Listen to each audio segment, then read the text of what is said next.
मेरा नाम राखी है। मैं अपनी सास के कमरे की खिड़की से अंदर झांकने की कोशिश कर रही थी, लेकिन अंदर का नज़ारा मुझे साफ नज़र नहीं आ रहा था। सिर्फ अंदर से मुझे बातों की आवाज़ आ रही थी जो मेरी सास मेरी नंद के साथ कर रही थी। मेरी सास और नंद एक ही कमरे में रहती थीं। कमरे के अंदर से जो आवाज़ आ रही थी वो किसी और की भी थी, मगर ये इंसान कौन था जिसके बोलने की आवाज़ मुझे आ रही थी? मैं इस आवाज़ को नहीं पहचानती थी। कमरे के अंदर पूरी तरह से अंधेरा छाया हुआ था। खिड़की से मुझे सिर्फ बोलने की आवाज़ सुनाई दे रही थी, मगर कोई दिखाई नहीं दे रहा था। कुछ देर के बाद मेरी सास ने कमरे की लाइट ऑन की तो ये देखकर मैं दंग रह गई थी कि अंदर कोई मर्द आया हुआ था। इसके बाद जो कुछ मैंने देखा और जो कुछ मैंने सुना उसे देखकर मेरे होश उड़ गए थे और मेरे पैरों तले से ज़मीन निकल गई थी। मैं सोच भी नहीं सकती थी कि ऐसा भी कुछ हो सकता है। मुझे तो ऐसा लग रहा था कि मैं ज़्यादा देर तक खड़ी नहीं रह पाऊंगी, क्योंकि मैं प्रेग्नेंट थी और मेरी हालत बहुत ख़राब हो रही थी। जो कुछ मैंने सुन लिया था उसके बाद तो मेरे लिए खुद को संभालना भी बहुत मुश्किल हो गया था। मैं चाहती थी कि मुझे कोई सहारा देने वाला मिल जाए ताकि मुझे मेरे कमरे तक पहुंचा दे, क्योंकि मैं अपने पैरों पर ठीक से खड़ी भी नहीं हो पा रही थी। जिस खामोशी से मैंने कमरे का नज़ारा देखा था, इतनी खामोशी से ही मैं वहां से पलटकर अपने कमरे में चली आई थी।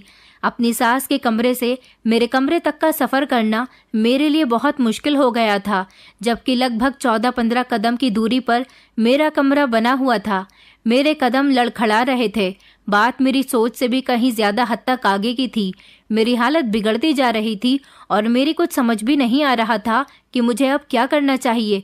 मेरे प्रेग्नेंट होते ही न जाने मेरा पति मुझे कहाँ छोड़कर चला गया था।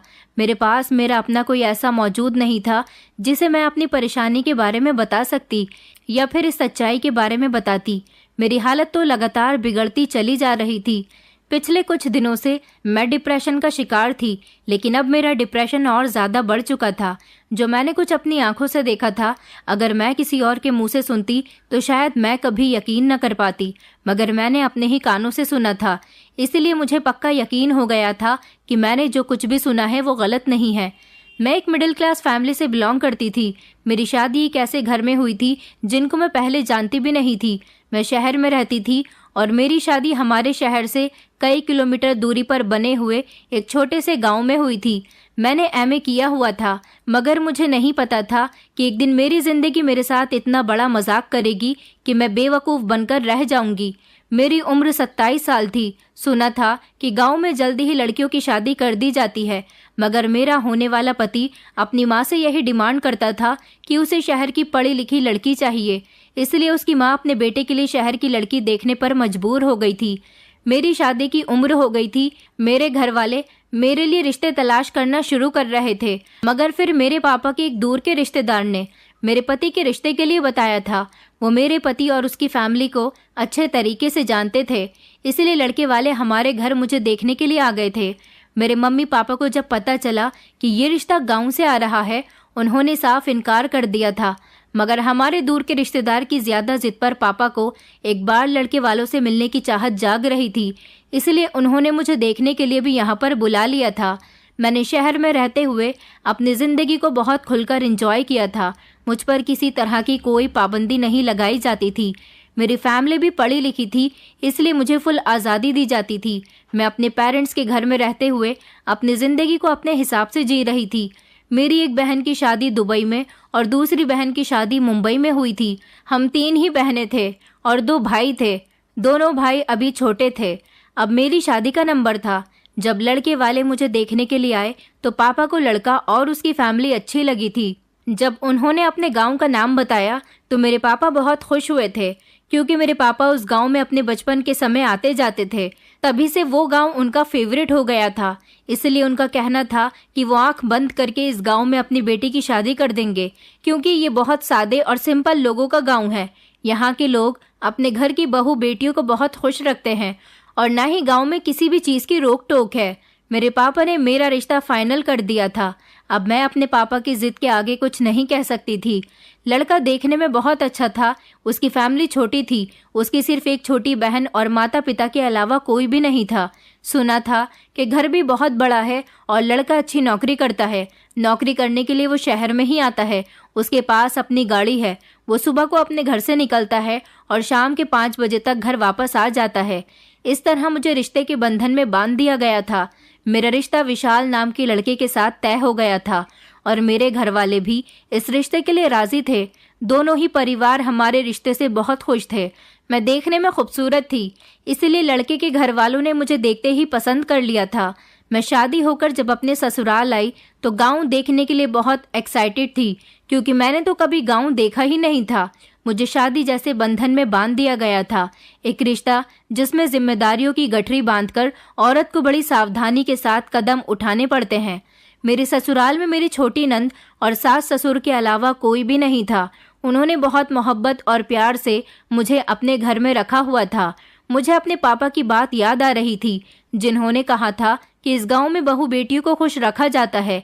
ये बात बिल्कुल सच थी। मेरी सास ही इस घर में मेरे लिए बड़ी थी। घर में उनका ही फैसला चलता था। वो मेरा बहुत ख्याल रखती थी और गांव के हर रस्म रिवाज के बारे में भी वो मुझे एक एक बात बताती रहती थी। मेरी नंद मेरे पति से छोटी थी। वो अपनी ससुराल में नहीं रहती थी, क्योंकि उसका पति दुबई में काम करता है और वो अपने पति के साथ दुबई नहीं जाना चाहती, इसलिए वो अपने मायके में ही रहती है। लेकिन मैं जब से शादी होकर यहाँ आई थी, मैंने उसको गुमसुम देखा था। उसके पति को गए हुए अभी 2 महीने ही हुए थे, जबकि मेरी शादी को 1 महीना होने वाला था। वो मुझे बहुत परेशान सी दिखाई देती थी और जब भी मैं उससे कुछ पूछने की कोशिश करती तो वो मुझे टाल दिया करती थी। मेरी नंद बहुत अच्छी थी। वो बिल्कुल भी चालाक नंदों की जैसी नहीं थी। मुझे बहुत प्यार करती थी और मेरी बहुत इज्जत किया करती थी, क्योंकि मैं उसकी बड़ी भाभी थी। एक दिन वो किचन में मेरे साथ काम करते हुए रोने लगी, तो मैंने उससे पूछा कि आखिर तुम रो क्यों रही हो, तो वो मुझे कुछ भी बताने के लिए तैयार नहीं थी। मगर मैंने उससे ज़बरदस्ती पूछना चाहा कि बताओ ना स्वाति, क्या बात है, तुम रो क्यों रही हो? क्या तुम्हें कोई प्रॉब्लम है? तो मुझे बताओ, तुम मुझे अपनी बड़ी बहन समझ सकती हो। आखिर ऐसी कौन सी परेशानी है जो तुम मुझे बताने में हिचकिचा रही हो? वो मेरी बात सुनकर मेरे करीब बैठकर रोने लगी थी। वो कह रही थी कि भाभी, मैं आपको परेशान नहीं करना चाहती, क्योंकि आप भी तो यहाँ अभी नई नई आई हो। लेकिन इस गांव में एक अजीब सा रिवाज है कि जब भी किसी औरत के पास गुड न्यूज़ होती है और वो औरत प्रेग्नेंट होती है, तो उसके पति को उसे छोड़कर जाना होता है। उसका पति उससे कोई कांटेक्ट भी नहीं कर सकता और ना उसके सामने आ सकता है। अगर पति अपनी पत्नी के सामने आ जाता है तो गर्भवती औरत का बच्चा मरा हुआ पैदा होता है। मेरा पति भले ही मुझसे पहले ही दूर है, मगर मैं उससे बातचीत करती हूँ। मैं नहीं चाहती कि मेरा पति मुझसे बातचीत करना भी बंद कर दे, क्योंकि मैं अपने पति से दूर तो एक मजबूरी की वजह से रह रही हूँ, मगर उससे बात किए बिना नहीं रह सकती और ना ही मैं अपने बच्चे को मरा हुआ देखना चाहती हूँ। और मुझे टेंशन इसीलिए हो रही है क्योंकि मैं भी प्रेग्नेंट हूँ और ये बात मैंने अभी तक अपने पति को नहीं बताई, लेकिन कल रात उन्हें इस बारे में पता ही चल गया, क्योंकि बातों ही बातों में मेरे मुंह से अपनी प्रेगनेंसी का जिक्र निकल गया था। अब मुझे इस बात का डर है कि कहीं वो मुझसे सारे संबंध खत्म न कर दे। इतनी दूर रहने के बावजूद भी मेरी उससे बात तो होती ही है। मैं नहीं चाहती कि वो मुझसे बात करना भी बंद कर दें। अपनी नंद की बातों ने तो मुझे डरा कर रख दिया था। मैं अपने पति से बहुत प्यार करती थी, क्योंकि वो भी मुझसे बहुत प्यार करते थे और मेरा बहुत ख्याल रखते थे, और ये सब मैं सोच भी नहीं सकती थी कि वो मुझे छोड़कर जाएं और मुझसे बातचीत करना बंद कर दें। मैंने इस बात को कंफर्म करने के लिए अपनी सास से पूछा था कि ये बात सही है या नहीं, क्या गांव में सच में ऐसे रिवाज हैं? तो मेरी सास ने कहा था कि हाँ बहू, मेरी बेटी बिल्कुल ठीक कह रही है। तुम्हारे पति के होने के समय मैं और तुम्हारे ससुर ने भी कुछ ऐसा ही किया था।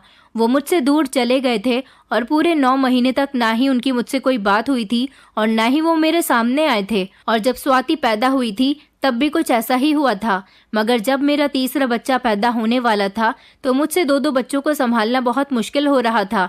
इसलिए तंग आकर मैंने तुम्हारे पापा को अपनी प्रेगनेंसी के बारे में नहीं बताया था, और पूरे 9 महीने बाद जब मेरा बच्चा पैदा हुआ तो वो मरा हुआ ही पैदा हुआ था। ये बात और ये रिवाज बिल्कुल सही है। ऐसा ना करने पर बच्चा मरा हुआ पैदा होता है। इसलिए हर गर्भवती औरत के लिए इस रिवाज का पालन करना बहुत ज़रूरी है। अपनी सास की बात सुनकर तो मैं अपनी नंद की बात से भी ज़्यादा डर गई थी, और मेरा ये डर तब ज़्यादा बढ़ गया था जब मेरी नंद के पति ने उससे कोई भी कांटेक्ट नहीं किया था। मेरी नंद का पति दोपहर को और रात के समय अपनी पत्नी को कॉल ज़रूर करता था और दिन में एक बार वीडियो कॉल पर भी उससे बात किया करता था। लेकिन जब उसे पता चल गया कि उसकी पत्नी प्रेग्नेंट है, तब से ही उसने अपनी पत्नी को ब्लॉक कर दिया था। ना तो वो उससे बात कर रहा था और ना ही उसने अपनी कोई भी खबर अपनी पत्नी को पता चलने दी थी। ऐसा होने से मेरी नंद बहुत अफसोस में रहने लगी थी और बहुत ज़्यादा रो रही थी। मेरी नंद की कंडीशन बहुत ख़राब थी। मैं भी उसकी हालत देखकर बुरी तरह से परेशान हो गई थी। अब मुझे तो अपने फ्यूचर के बारे में सोचकर डर लग रहा था। मैंने सोचा कि मैं इस बारे में अपने पति से बात करूंगी। जब मेरे पति रात को घर आए तो मैंने उनको अपनी सास की बताई हुई और नंद की बताई गई एक एक बात बता दी थी और ये भी कहा था कि स्वाति के पति ने उससे सारे कॉन्टैक्ट खत्म कर दिए हैं। प्रेगनेंसी के समय हर पत्नी को अपने पति की ज़रूरत होती है, लेकिन स्वाति प्रेग्नेंट है और उसके पति ने उसका साथ छोड़ दिया। ये बात सुनकर मेरे पति ने मेरे चेहरे की तरफ देखा और खामोशी से खाना खाने में बिजी हो गए। मुझे नितिन का बिहेवियर देखकर बहुत हैरानी हुई थी कि उन्हें अपनी बहन के साथ ऐसा होने की कोई परवाह नहीं है, जबकि उनकी बहन का तो रो रो कर इतना बुरा हाल हो गया है। मैंने अपनी सारी रात करवटें बदल बदल कर गुजार दी थी, क्योंकि मुझे टेंशन की वजह से नींद नहीं आ रही थी। मैंने सोच लिया था कि मैं अपनी हालत स्वाति के जैसी बिल्कुल भी नहीं करूंगी। मैं कुछ भी करके अपने पति से दूर नहीं होना चाहती। इसलिए मेरे पति जब भी मेरे करीब आने की कोशिश करते तो मैं उन्हें मना कर दिया करती थी। मैं नहीं चाहती थी कि मैं कभी भी प्रेग्नेंट हो जाऊं। अपने पति के बिना रहने के बारे में सोचकर ही मुझे अब डर लगने लगता था। अगली सुबह मैं जल्दी ही उठ गई थी। डर की वजह से मुझे सारी रात नींद नहीं आई थी, इसीलिए मैं सुबह सवेरे ही घर की साफ सफाई करने में लग गई थी। तभी मेरी नंद कमरे से निकलकर बाहर आई तो मैं उसे देखकर चौंक गई थी। उसका हुलिया कुछ बदला बदला सा लग रहा था, लेकिन फिर मैंने सोचा कि वो अपने पति की याद में बेहाल हो गई होगी। पति उसका गया था, मगर मुझे उसकी टेंशन में सारी रात नींद नहीं आई थी। तो फिर उस बेचारी पर इस समय क्या बीत रही होगी। लेकिन उसके चेहरे पर तो अजीब से एक्सप्रेशन नजर आ रहे थे और वो मुझसे पूछ रही थी कि भाभी, आप इतनी सुबह सुबह सफाई क्यों कर रही हो। मैंने स्वाति से कहा कि मुझे तो तुम्हारी परेशानी में सारी रात नींद ही नहीं आई। ये सुनकर स्वाति कहने लगी, भाभी, ये तो इस गांव की रीत है। मैं खुद को इस काम के लिए तैयार कर चुकी हूँ। आप मेरी वजह से खुद परेशान मत हो। मेरी नंद की बातों ने मुझे हैरान कर दिया था। कोई भी औरत प्रेग्नेंट होते हुए अपने पति के बिना कैसे इस कड़े समय को पार कर सकती है। लेकिन मेरी नंद तो हमेशा से ही इसी गांव में रही थी। इस गांव में ही उसका मायका था और यहीं पर ही करीब में उसकी ससुराल थी। उसकी ससुराल में कोई नहीं था, उसका पति अकेला था। इसलिए अकेले होने की वजह से वो उसे पिछले 3 महीने पहले मायके में छोड़ गया था, ताकि वो घर में अकेली न रह सके। लेकिन अब उसके पति ने उसका साथ छोड़ दिया था, सिर्फ एक रीत की वजह से। इसलिए उसके लिए ये बात कोई अनोखी नहीं थी। लेकिन मैंने पक्का इरादा कर लिया था कि मैं किसी भी हाल में नितिन को अपने करीब नहीं आने दूंगी। अगले दिन नितिन ने मेरे करीब आने की कोशिश की तो मैंने साफ साफ शब्दों में उन्हें कह दिया कि मैं आपके साथ संबंध नहीं बनाना चाहती। मैंने अपनी सास से कह दिया था कि स्वाति से घर का कोई काम नहीं करवाना, घर के सारे कामकाज मैं खुद देख लूंगी और वो ऐसी हालत में सिर्फ आराम करे, क्योंकि उसकी कंडीशन ठीक नहीं है। इस समय उसका पति भी उसका साथ नहीं दे रहा। मेरी बात सुनकर मेरी सास ने घर की सारी जिम्मेदारियां मुझ पर ही डाल दी थी। घर का हर छोटा बड़ा काम मैं खुद ही कर रही थी और स्वाति को भी टाइम पर खाना और फ्रूट्स दिया करती थी। नितिन का बिहेवियर दिन ब दिन अब मेरे साथ बिगड़ता जा रहा था। शायद इसकी वजह यही थी कि मैंने उन्हें खुद से दूर कर दिया था। वो देर रात तक घर आते थे और जब घर आते तो मुझसे बिना बात किए ही करवट लेकर सो जाते थे। लेकिन शायद मेरे भाग्य में आजमाइश लिखी हुई थी और 1 हफ्ते के अंदर ही मुझे ये बात पता चल गई थी कि मैं भी प्रेग्नेंट हूँ और मैंने ये बात छुपा ली। अपने पति को भी मैंने इस बारे में कोई खबर नहीं होने दी और अपने घर में भी किसी को ये बात नहीं बताई। मैं जानती थी कि इस घर के लोग मुझसे बहुत प्यार करते हैं, लेकिन मुझे डर था कि अब यही बात किसी को भी पता चली तो कहीं मेरा पति मुझे छोड़कर ना चला जाए। मैंने इस बारे में अपनी मम्मी से भी फ़ोन पर बात की थी। मेरी मम्मी मुझे अपने घर काफ़ी दिनों से मिलने के लिए बुला रही थी, लेकिन मेरा कहीं भी जाने का मन नहीं कर रहा था। मैंने मम्मी को कॉल पर सब कुछ बता दिया था।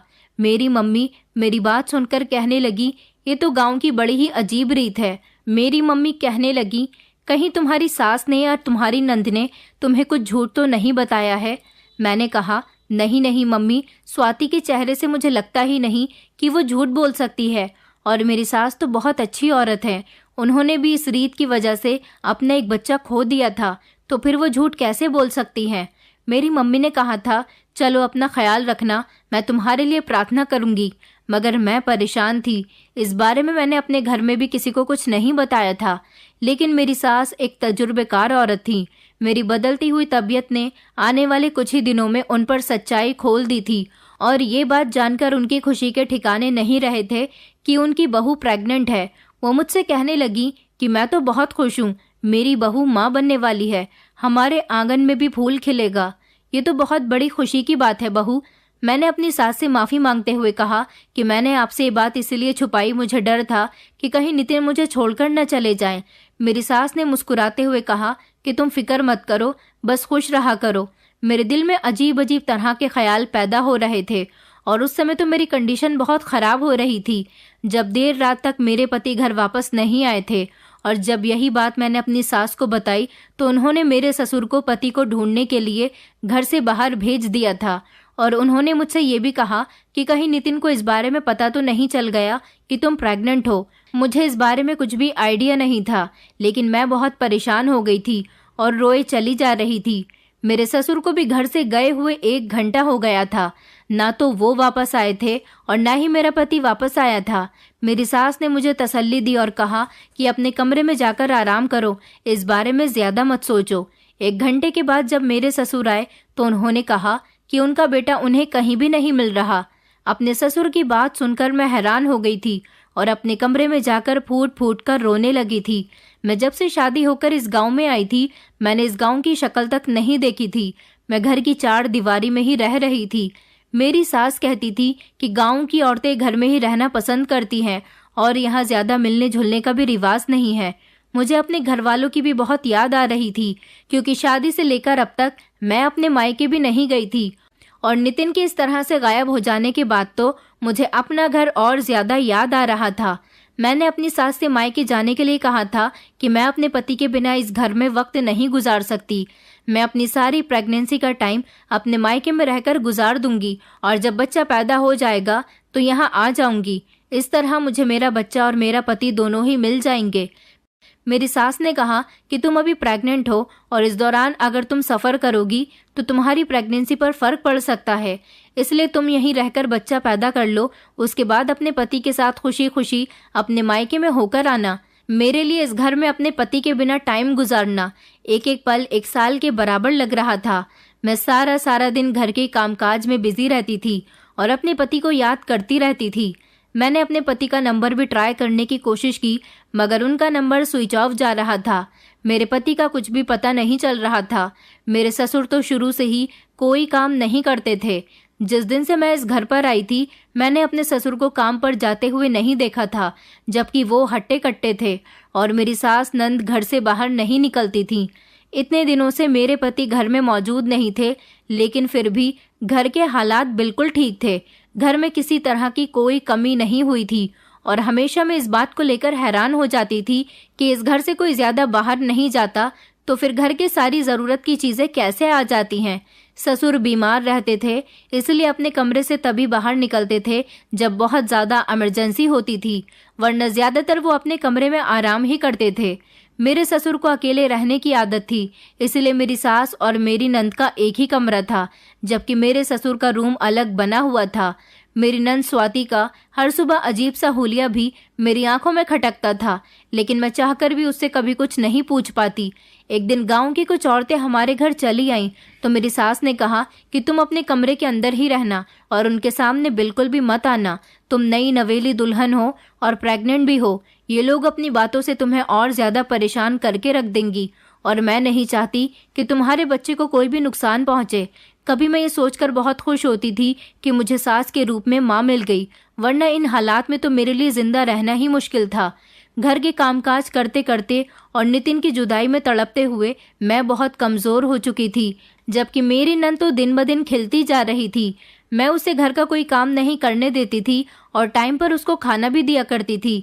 मेरी नंद ने कहा था कि भाभी, आप इसीलिए कमज़ोर हो रही हो क्योंकि आप बेटे को जन्म देने वाली हो, और मैं इसीलिए सेहतमंद और अच्छी हो रही हूँ क्योंकि मैं बेटी को जन्म देने वाली हूँ।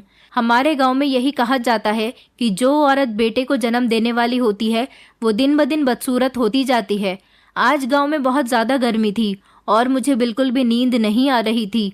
बराबर में मेरे पति के सोने की जगह बिल्कुल खाली पड़ी हुई थी और मेरी आंखें उन्हें देखने के लिए बेताब थीं। मैं अपनी आंखें मलते हुए उठ बैठी और खुद को संभालने की कोशिश करने लगी, लेकिन मेरी तबीयत बिगड़ती जा रही थी। ऐसा महसूस हो रहा था जैसे मेरा दम घुट रहा हो। मैं धीरे से उठी और कमरे से निकलकर आंगन में आ गई थी। मैंने सोचा कि कुछ देर तक आंगन में इधर उधर टहल लेती हूँ ताकि ताज़ी हवा लगने से मेरा दम घुटना बंद हो जाए और मुझे ठीक महसूस होने लगे।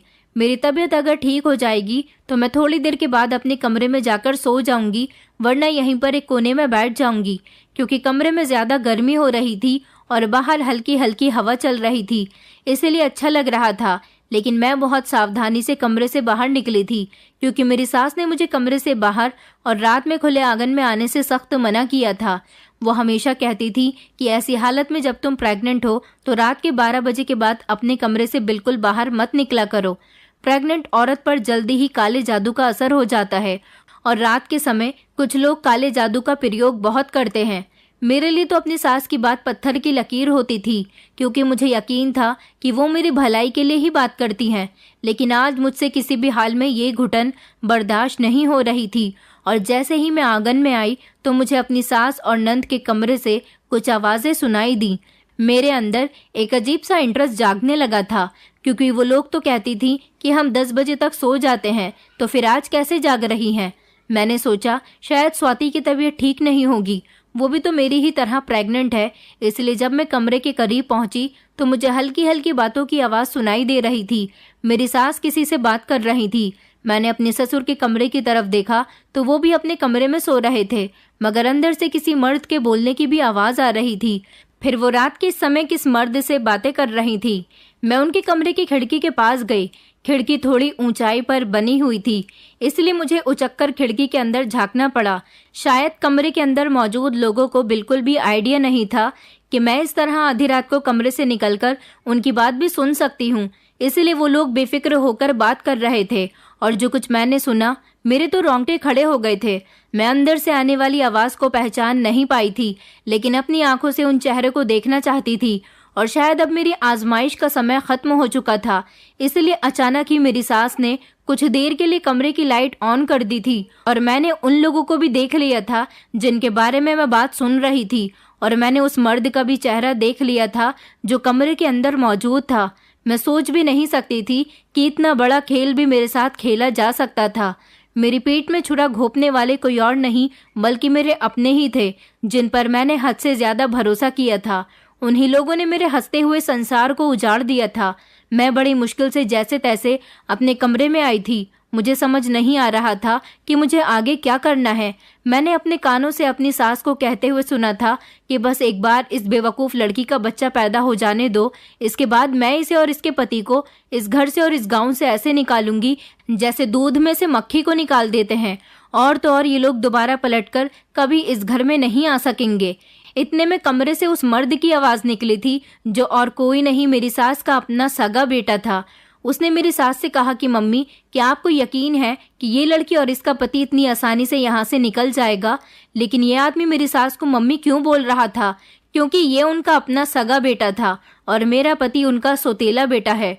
मेरी सास कह रही थी कि मैंने और स्वाति ने मिलकर ऐसा जाल बिछाया है कि सांप भी मर जाए और लाठी भी न टूटे। शादी के पहले ही दिन से हम दोनों ने उस बेवकूफ़ लड़की को अपनी झूठी मोहब्बत के जाल में बांधा हुआ है और वो ना समझ यही समझती है कि मैं उसे अपनी बेटियों की तरह प्यार करती हूँ, मैं उसका बहुत ख्याल रखती हूँ।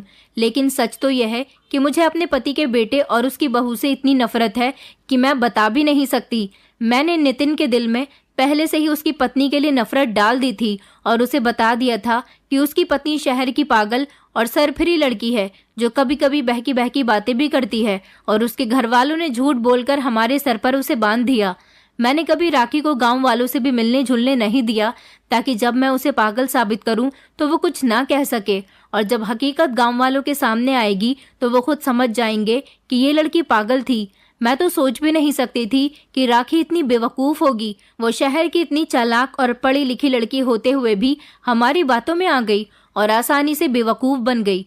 तभी मेरी नंद स्वाति हंसने लगी और कहने लगी कि आप बिल्कुल ठीक कह रही हो मम्मी जी, वो सच में बहुत बेवकूफ़ है। जब मैंने उससे कहा कि मैं प्रेग्नेंट हूँ तो उसने मेरी बात का आसानी से यकीन कर लिया, और यही बात जब उसने नितिन से कही तो नितिन ने उसे पागल समझ लिया। और जब मैंने और मम्मी ने नितिन के कान में ये बात डाल दी कि आपकी पत्नी कभी भी प्रेग्नेंट नहीं हो सकती, तो उसने हमारी बात पर यकीन कर लिया था। लेकिन जब राखी ने उसे बताया कि मैं प्रेग्नेंट हूँ तो वो समझ गया था कि मेरी पत्नी पागलों जैसी बातें कर रही है। वो बेवकूफ़ लड़की मेरी बहुत सेवा करती थी और साथ साथ घर के भी सारे काम किया करती थी। उसने हमारी प्लानिंग के मुताबिक खुद ही अपने पति को खुद से दूर कर दिया। हम तो यही चाहते थे कि इन दोनों पति पत्नी के बीच में इतनी दूरियां हो जाएं कि हम अपने मकसद में कामयाब हो सकें। मेरी सास कहने लगी कि जब मुझे पता चला कि राखी प्रेग्नेंट है तो मैंने खुद ही नितिन को शहर के कामों में बिजी कर दिया और वो कुछ दिनों के लिए शहर चला गया। मैंने नितिन से कह दिया था कि तुम जाओ, तुम्हारी पत्नी को मैं खुद बता दूंगी, लेकिन मैंने राखी से ये बात छुपा ली और वो यही समझी कि उसका पति भी उसे छोड़कर जा चुका है। अब मुझे इस बात का बेसब्री से इंतजार है कि राखी जब अपने बच्चे को जन्म देगी और मैं उससे उसके बच्चे को छीन लूंगी और तुम्हारी पत्नी की गोद भर दूंगी। राखी तो वैसे भी नितिन की जुदाई में आधी पागल हो चुकी है। मैं खुद राखी को पागल साबित करके उसको उसके मायके छोड़ आऊंगी। राखी का बच्चा मेरे बेटे और बहू की जिंदगी को इस तरह से संवार देगा कि मेरा अपना सगा बेटा और उसकी पत्नी अपनी जिंदगी में बहुत खुश रहेंगे। और मुझे अच्छे से याद है कि राखी के जाने के बाद नितिन कभी दोबारा शादी नहीं करेगा। इस तरह मेरे पति की दी हुई प्रॉपर्टी जो उसने अपने इकलौते बेटे नितिन के नाम कर दी तो वो हमारी हो जाएगी। कुछ दिनों पहले जब गांव की औरतें हमारे घर पर आई थी तो मैंने राखी को उनके सामने भी नहीं जाने दिया और गांव की औरतों को भी यही बताया था कि वो एक पागल लड़की है। उसके घर वालों ने धोखे से हमारे बेटे के साथ उसकी शादी कर दी। मैंने राखी को गांव के रस्म रिवाज के बारे में इतनी गलत और झूठी बातें बताई कि वो चाहकर भी कभी खुद को सच्चा साबित नहीं कर पाएगी। मैं अपनी जिस सास को माँ समान और अपनी नंद को बहन समान समझती थी, वो दोनों तो आस्तीन का सांप निकली जो मुझे जानबूझकर मेरे पति से दूर कर चुकी थी और अब मेरा बच्चा भी छीनने वाली थी। इन लोगों की बातें सुनकर तो मैं अपने पैरों पर खड़े रहने काबिल भी नहीं बची थी। मेरी सास कह रही थी कि ये प्रॉपर्टी के पेपर्स हैं, कभी भी किसी भी तरह इस पर नितिन के सिग्नेचर करवाने हैं और फिर ये सारी प्रॉपर्टी हमारी होगी और नितिन का इस घर में कोई हिस्सा नहीं बचेगा। वही पेपर्स निकालने के लिए मेरी सास ने कुछ देर के लिए कमरे की लाइट ऑन की थी, तभी तो मैं कमरे में मौजूद उनके सगे बेटे और बहू का भी चेहरा देख पाई थी। सारा का सारा प्लान मेरी नंद और मेरी सास का था। वो ये सब कुछ अपने सगे बेटे और बहू के लिए कर रही थी। मैं वापस अपने कमरे में चली आई थी। जिस तरह मेरी सास और नंद ने अपनी मीठी मीठी बातों से मुझे अपने जाल में फंसाया था, उसी तरह मुझे अपने काबू में भी किया हुआ था। कमरे में आने के बाद मैं बहुत देर तक सोचती रही कि मैं किस तरह खुद को इस मुसीबत से निकालूं, अपने पति से कैसे कांटेक्ट करूं, किस तरह से उन्हें अपनी सच्चाई के बारे में बताऊं, मैं अपने ससुराल वालों की चंगुल से कैसे निकलूं। मैं डरते डरते ही आधी रात को घर से निकलने लगी थी और मैंने अपने दुपट्टे को सर पर रख लिया था और पल्लू से अपने चेहरे को भी छुपा लिया था और घर से निकल पड़ी। नितिन हमेशा मुझे बताया करते थे कि इस गांव में उनका एक बहुत पक्का फ्रेंड है जो उनके साथ ही ऑफिस जाता है और हर अच्छे बुरे काम में उनका साथ देता है। मुझे उसी समय अपने पति के दोस्त का ख्याल आया। मुझे उसके नाम के सिवा कुछ भी नहीं पता था। मैं तो इस गांव की सड़कों से भी वाकिफ नहीं थी क्योंकि मेरी सास ने मुझे कभी घर से निकलने ही नहीं दिया था। मैं घर से निकली तो मेरा दिल जोर जोर से धड़क रहा था। गांव के कुत्ते मुझे देखकर भौंकने लगे थे। नितिन के दोस्त का नाम राहुल था और मुझे किसी भी तरह राहुल के घर के बारे में पता करना था जिसके थ्रू मैं नितिन को हकीकत बता सकती, लेकिन एक नाम के सहारे में कैसे उसे इतनी रात को तलाश करती। नितिन हमेशा मुझसे यही कहा करते थे कि वो आगे वाली गली में अपने दोस्त के घर जा रहे हैं, इसलिए घर से निकलकर मैं आगे वाली गली की तरफ जाने लगी थी। मैं ये भी नहीं जानती थी कि मुझे उसके घर का किस तरह से पता चलेगा, लेकिन शायद भगवान ने मेरे लिए आसानी निकाल दी थी। अब मुझे अपने पति की ये बात अचानक याद आ गई थी कि इस गांव में सरपंच जी के बाद सिर्फ राहुल का ही घर ज्यादा बड़ा है। बाकी किसी ने भी इस गांव में इतना बड़ा मकान नहीं बनाया। आगे वाली गली में जाने के बाद एक बहुत बड़ा घर बना हुआ था। डर की वजह से मेरा हाल बुरा हो रहा था। लेकिन मुझे नितिन तक अपना मैसेज पहुंचाने के लिए कुछ न कुछ तो करना ही पड़ता। मैं जैसे ही उस दरवाजे पर पहुंची तो अचानक दरवाज़ा खुल गया और एक जवान लड़का दरवाजे से बाहर निकला। वो मुझे देखकर ठिठक गया और मुझे देखते ही पहचान गया। इतने अंधेरे में मुझे इस तरह देखकर वो कहने लगा, राखी भाभी, आप यहाँ इतनी रात में क्या कर रही हो, जबकि नितिन भी गांव में मौजूद नहीं है। मैंने राहुल को शुरू से लेकर अब तक की एक एक बात बता दी थी और ये भी बताया कि वो लोग मुझे पागल साबित करना चाहते हैं। मेरी बात सुनकर तो राहुल एकदम से हैरान रह गया था और कहने लगा कि भाभी, नितिन ने भी मुझे यही बताया था कि आप एक पागल और सरफिरी लड़की हो और हमेशा ही उल्टी सीधी बातें करती हो। मैंने कसम खाकर राहुल को यकीन दिलाया कि मैं पागल नहीं हूँ और उसे बताया कि उसकी सौतेली माँ मुझे पागल साबित करना चाहती है, जबकि मुझे तो आज पहली बार ये बात पता चली कि नितिन की माँ उसकी सगी माँ नहीं बल्कि सौतेली माँ है और उसकी बहन भी सगी नहीं, उसकी सौतेली बहन है। राहुल कहने लगा कि हाँ, वो नितिन की सौतेली माँ और सौतेली बहन है। नितिन जब 5 साल का था तब उसकी माँ की मौत हो गई थी, इसलिए अपने बेटे की परवरिश करने के लिए उसके पिता ने दूसरी शादी कर ली थी और तब से ही वो उसके घर में रह रही है। मगर नितिन की सौतेली माँ का बेटा अपने पहले पिता के पास ही रहता था और उसकी माँ अपनी सगी बेटी को यहाँ लेकर आ गई थी, जिस पर नितिन के पिता को कोई ऐतराज नहीं हुआ था। मैंने राहुल से रिक्वेस्ट की थी कि किसी भी तरह वो मेरी नितिन से बात करवा दे। राहुल ने कहा कि भाभी, आप फौरन ही घर पहुंच जाओ, मैं आपकी बात समझ चुका हूँ, सब कुछ ठीक हो जाएगा, लेकिन आधी रात को अगर किसी ने आपको मेरे साथ देख लिया तो हम दोनों के साथ अच्छा नहीं होगा। ये गांव है और यहाँ इज्जत के मामले पर जान देना और लेना मामूली सी बात है। आप पहले ही बहुत परेशान हो, मैं आपको और परेशानी में नहीं डालना चाहता। मैं राहुल की बातों पर यकीन करके खामोशी से घर के अंदर आ गई थी, मगर मुझे ये नहीं पता था कि राहुल को मेरी बातों पर यकीन आया भी था या नहीं। बड़ी मुश्किल से मेरा टाइम पास हो रहा था। मैंने अपनी सास और नंद को बिल्कुल भी ये बात जाहिर नहीं की थी कि मैं उनकी सच्चाई को जान चुकी हूँ और घर के कामकाज में ऐसे बिजी हो गई जैसे हर रोज होती थी, जबकि मेरे ससुर भी अपनी पत्नी की बात से बेखबर थे। मेरी कोशिश यही थी कि मैं कम से कम उन पर ध्यान न दूं ताकि उनको मेरे ऊपर शक न हो। वो दोनों माँ बेटी बहुत चालाक थी और मैं नहीं चाहती थी कि वो मेरा चेहरा पढ़ लें। उस समय मेरे दिल को सुकून आ गया था जब अगले ही समय मेरा पति घर को लौट आया। मेरी सास तो इस तरह मेरे पति को घर के दरवाजे पर खड़ा हुआ देखकर चौंक सी गई थी, क्योंकि उनका सारा प्लान फ्लॉप हो चुका था। मेरे पति ने घर आने के बाद अपने पिता को ये सारी बात बता दी थी, जो इस बात से घर में रहते हुए भी बेखबर थे। मेरे ससुर को यकीन नहीं आ रहा था, मगर हम दोनों ने उन्हें मिलकर यकीन दिलाया था तो वो हमारी बात पर यकीन कर गए थे। उन्होंने जब सख्ती से अपनी पत्नी से सवाल किया कि उन्होंने ये सब कुछ क्यों किया, तो मेरी सास कुछ भी बताने के लिए तैयार नहीं थी। मगर जब मेरे ससुर ने मेरी सास के गाल पर थप्पड़ मारकर उनसे पूछा, तब उन्होंने जवाब दिया था कि उन्होंने ये सब कुछ इसलिए किया क्योंकि उन्होंने बचपन से ही मेरे ससुर के बेटे को अपनी औलाद की तरह पाल पोसकर बड़ा किया था। मेरे ससुर का बेटा उनके सौतेली औलाद था, मगर उन्होंने उसे सगी माँ की तरह पाला था और अपने बेटे को अपने पति को दे दिया था, जिससे वो डिवोर्स लेकर आई थी। उनका पति मर गया और उनका बेटा बेसहारा हो गया था।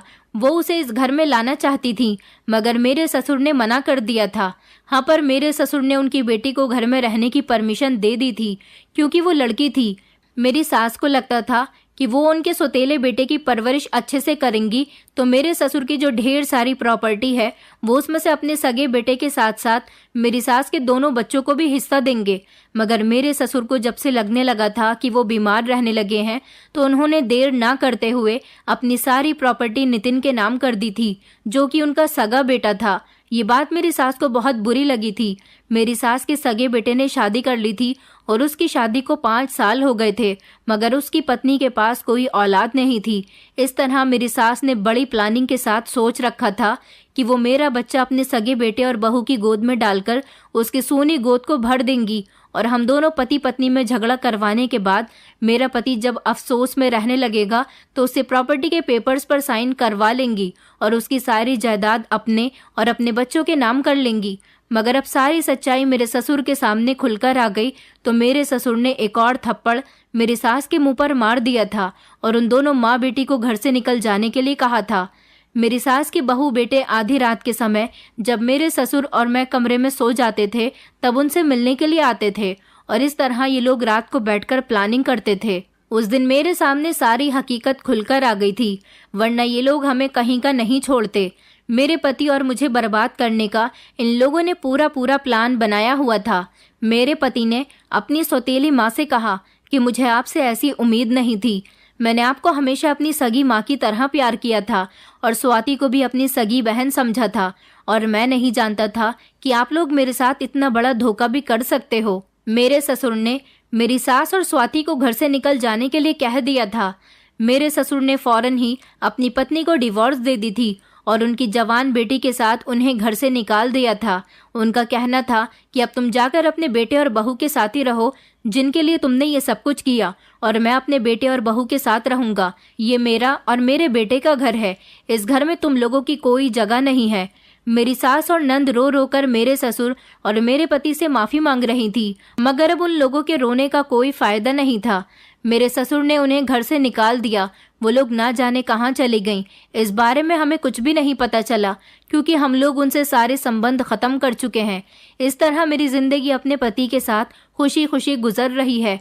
मैंने एक सेहतमंद और प्यारे से बेटे को जन्म दिया। मेरे और मेरे पति के बीच सारे झगड़े खत्म हो गए और हम लोग एक साथ एक घर में रह रहे हैं। मेरी शादी को अब 10 साल हो गए। मेरे ससुर अब इस दुनिया में नहीं है, क्योंकि वो मेरा बच्चा पैदा होने के 2 साल के बाद ही इस दुनिया को छोड़कर चले गए थे।